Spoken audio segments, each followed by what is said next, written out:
آپ جب ماؤں کو دیکھو گے نا، مائیں جب اپنے بچے کو اٹھاتی ہیں، میں بار بار یاد دلا دوں کہ ماؤں کی عظمت میں کوئی کمی نہیں ہے، لیکن ماں جب اپنے بچے کو اٹھاتی ہے وہ اس کو گود میں اٹھاتی ہے، ماں جب اپنے بچے کو اٹھاتی ہے اپنی کمر کے ساتھ لگاتی ہے، لیکن باپ جب اپنے بیٹے کو، باپ جب اپنی بیٹی کو، باپ جب اپنی اولاد کو اٹھاتا ہے تو ان کو اپنے کندھوں پر بٹھاتا ہے۔ کیوں؟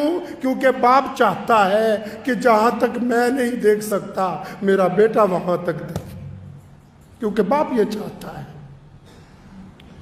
اللہ نے اس کے اندر یہ صفت رکھی ہے۔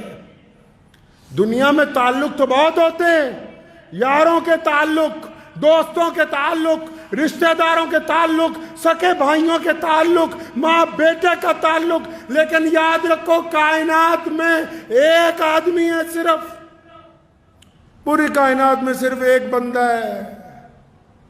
کون جی؟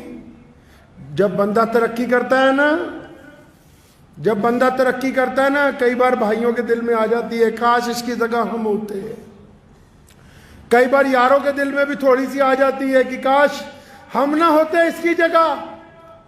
اور بڑی بات کہتا ہوں، بعض اوقات ماؤں کے دل میں آ جاتی کہ فلاں کی جگہ میری فلاں اولاد آگے ہوتی ان میں سے، لیکن صرف باپ ایک ایسی شخصیت ہے کائنات میں جس کی یہ تمنا ہے، جس کی یہ آرزو ہے کہ میرا بیٹا مجھ سے چند قدم آگے جائے، میرا بیٹا اس مقام تک پہنچے جہاں تک میں نہیں پہنچا۔ یہ اگر ظرف اللہ نے کسی کو عطا کیا، یہ طاقت اللہ نے اگر کسی کو عطا کی، یہ محبتیں اللہ نے اگر کسی کو عطا کی ہیں تو صرف ایک باپ کو عطا کی ہے۔ وہ یہ باپ کے اندر صفت ہے کہ جب باپ کی ذکر کیوں نہیں ہوتا؟ کیونکہ باپ اصل میں پیار تو بہت کرتا ہے، لیکن جب اولاد بڑی ہوتی ہے نا تو اس کو چھاتی سے لگاتا ہوا جھجکتا ہے، تھوڑا ڈرتا ہے، لیکن یہ محبت ماں سے زیادہ کرتا ہے۔ آپ جتنے مرضی اس کو خرچے بتاتے رہیں یہ انکار ہی نہیں کرے گا، یہ کہے گا ہی نہیں کہ تم ایسا کیوں کر رہے ہو۔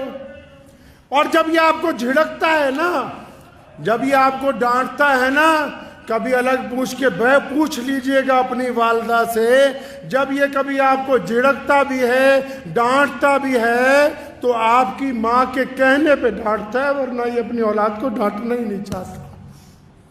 تو ماں کہتی ہے اس کو کہ ذرا رو بھی نہیں لگتا تو بنے جگر پلا پلا کے تجھے بڑا کیا، بچوں کے اوپر تیرا اختیار ہی نہیں۔ جب وہ کہتی ہے تو یہ پھر بچوں کو ڈانٹتا ہے۔